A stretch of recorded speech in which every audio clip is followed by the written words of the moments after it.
پیش خدمت ہے شہرنامہ آواز۔ ہندوستان کے امور خارجہ کے وزیر مملکت ایم جے اکبر نے می ٹو کیمپین کے تحت خود پر لگائے گئے جنسی زیادتیوں کے الزامات کو غلط اور بے بنیاد قرار دیتے ہوئے کہا ہے کہ عام انتخابات سے پہلے اس قسم کے الزامات ان کی شبیہ کو خراب کرنے کے لیے لگائے جا رہے ہیں اور وہ جلد ہی اس بارے میں کوئی قانونی کارروائی کریں گے۔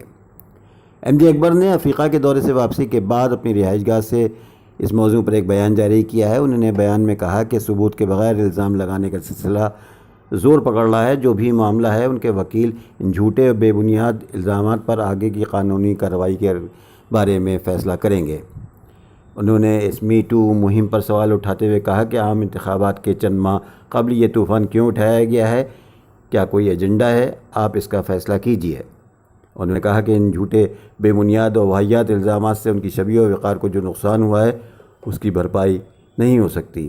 جھوٹ کے پاؤں نہیں ہوتے، پر اس میں زہر ضرور ہوتا ہے جو بے بنیاد طوفان کھڑا کر سکتا ہے۔